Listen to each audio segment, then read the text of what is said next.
Magandang hapon po sa inyong lahat. Ito po si Dr. Jeff Ho. Nandito po tayo sa clinic at ituloy po natin yung ating live consultation. Meron po tayong pasyente dito sa harap ko, 26 years old, babae po. So, ano pong problema ninyo?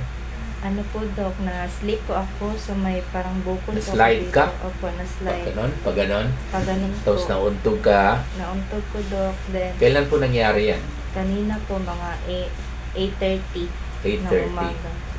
Bali, malakas po ang pag-untog ninyo. Opo, Nawalan po kayo ng malay. Wala naman po, Pero Doc. may nakita kayo ng mga stars. Parang blackout lang, Na-blackout. Doc. Tapos Pero- nag-piyong lang po, Doc, kadali. Pero hindi kayo nawala ng malay. Hindi naman po, Doc. Okay. So, hindi kayo sumuka. Hindi po. Nausya lang, Doc. Nasusuka ka ngayon. Hanggang ngayon, nasusuka kayo. Kanina lang po, Nausea. Doc. Okay. So, wala kayong nararamdaman na ibang... Ay, ito lang po, Doc. Contusion. Saan po? Ito. Dito? Opo. Bakit? Naipit po yan sa... Nag-try po ako ng ganun, Doc. I Para see. hindi maano yung ulo. Pero naano wala, yung too late hapon, na. Doc. Opo. Semento po. Cemento. Semento. Tiles po, Doc. Okay. Saan nangyari ito? Sa may St. Louis po, Doc. Pero bago sa St. Louis. Yung bakit may na-slide building ka? po. Bakit na-slide ka? Sabi po ng guard, Doc, is ano daw, kanang slide dyan daw to siya dito abanda. Tapos I see. akong hunahuna, Doc, is about sa review. Murag naga-review ko sa akong unto. Wala na ko nakabantay. Mo to, naglakaw lang dyan ko ato, Doc, niya, naana akong ulo. Siguro, tiles ba yun? Tiles? Opo, Ay, tiles. mali yung ano. Dapat sana, hindi yung ano, yung makintab na tile. Kaya, dapat yung rough eh. No? Pag outdoor, kailangan yung rough surface ang tile. No? So anyway, hindi kayo naduduling ngayon. Hindi naman po, Doc. Hindi kayo nawalan ng malay, hindi no? Kaya lang, dumilim lang yung paningin ninyo. Opo. And you were able to recover immediately after how many minutes? Mga ano po, Doc, 10 minutes. So, kumusta yung paglalakad ninyo? Okay naman po. Okay naman po, Doc. Okay. So anyway, pag nauntog sa ulo, okay, syempre, kahit papano, considered delikado syempre, regardless of age or edad.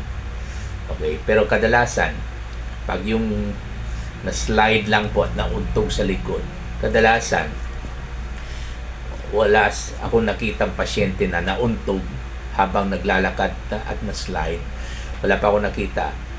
Okay, kahit sa isang pasyente na nagkaroon sila ng bleeding or hemorrhage sa loob ng itong skull natin. Okay, sa loob ng cranium natin. Okay. Ang matindi yung pag-untog, yung for example, galing sa second floor pag nahulog kayo or galing sa itaas habang nagbaba kayo sa hagdan at natumba kayo, natuntog kayo dito, yung malakas na untog, yun ang delikado. At ang pinakadelikado po yung yung na banggaan kayo, na vehicular accident at natapon po kayo sa kalye at nauntog kayo sa ulo at nawalan kayo ng malay, yun ang mas delikado. Pag nawalan ng malay ang pasyente, considered mas delikado yun. No? Kasi, consider na po yan na malakas ang impact. No? Sa kanya naman po, hindi po siya nawalan ng malay. No? Okay? Yun ang good news. No? At saka sa edad niya, 26 years old, mas lalong good news yan. Kasi, pag nangyari ito sa 60 years old and above, matatakot po tayo. Okay? Kahit nauntog sa ulo dahil sa na-slide, no? Bakit po? Kasi pag tumatanda ang isang tao, okay, yung utak po nagsishrink. Okay? Lumilit kasi yung utak natin pag tumatanda. Kahit anong parte ng katawan natin lumiliit. Pati yung suso ng babae lumiliit, pati yung arin ng lalaki lumiliit. No? Pati yung matres ng babae lumiliit. Sa English pa yan, nag-atrophy. No? Part of aging yan. Normal po yan. Expected po yan. Pati yung gumagawa ng laway, lumiliit yan. Yung factory ng laway. Kaya madalas po, tuyo ang lalamunan ang mga may edad. Kasi nga, ang factory ng laway po ay lumiliit. Siyempre, ang salivary production po ay siyempre mabawasan. Pati yung gumagawa ng luha, yung lacrimal glands. Dito yung lacrimal glands, dito yung gumagawa ng luha at yung luha naman bumababa, no, sa mata, lumilit rin po yan. Kaya madalas po ang mga may edad po nagkakaroon ng dry eyes kasi dry, no, tuyo ang mata kasi po ang production ng luha po ay syempre nabawasan because ang lacrimal glands na yun po ang factory ng luha ay lumiit, no? Okay, so anong mangyari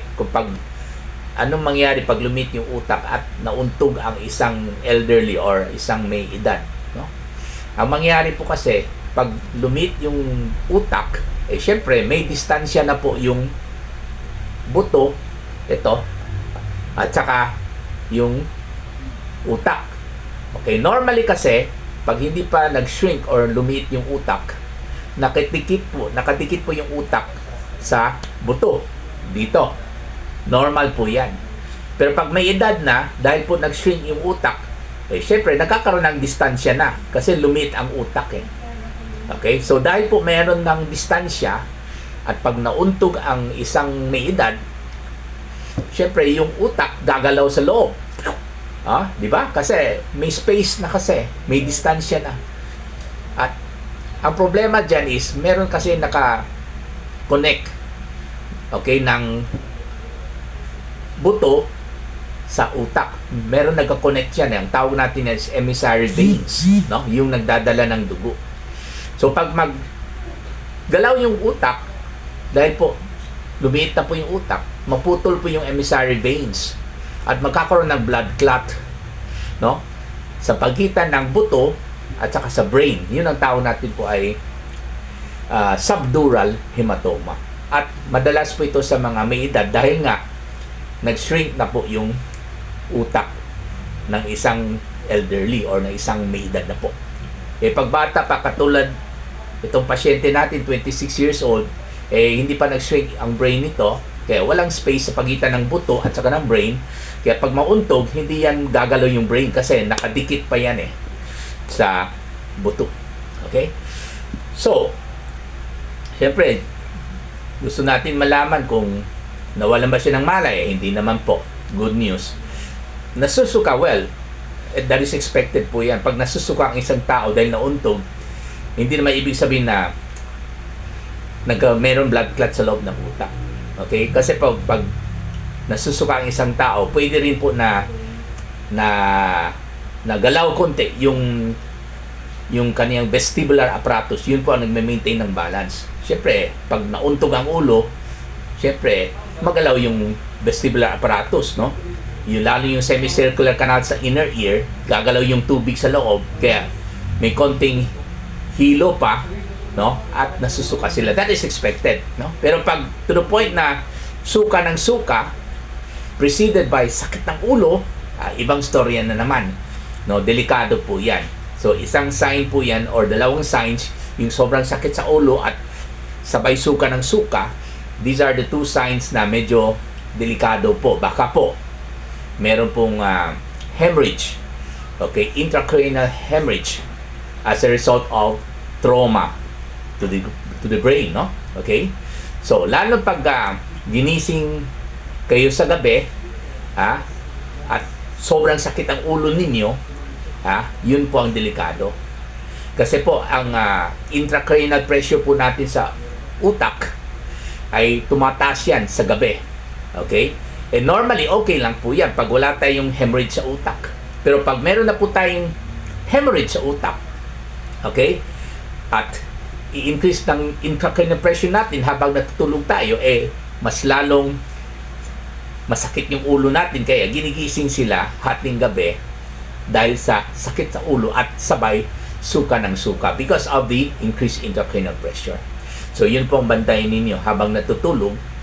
Pag ginising kayo sa sobrang sakit sa ulo, naku, diretso na po kayo sa emergency room para mapa-CT scan po kayo. Okay, normally hindi naman tayo nag-request ng skull x-ray kasi sa skull x-ray wala tayong makikita. Kasi, okay, sa skull x-ray po, makita lang po natin yung buto. Hindi po makita yung brain, lalo yung hemorrhage kung meron man, hindi po makita yan sa skull x-ray. Kaya, hindi na ako nagpapa-skull x-ray.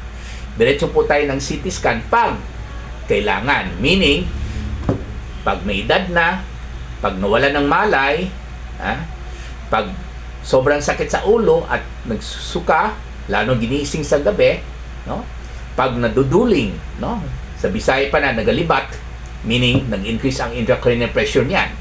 Pag nauutal, sa Bisaya pa na, murang nagyungit, no? Habang nagsasalita, delikado po yan.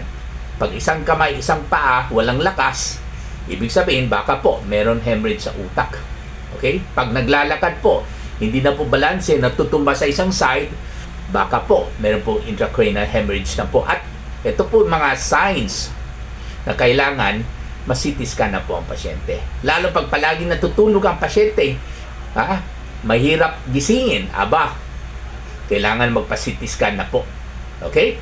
Lalo pag kinakausap ang pasyente, ang bagal sumagot, there is a delay in the reaction time ng pasyente, nako, kailangan na po ipapa-CT scan ang pasyente.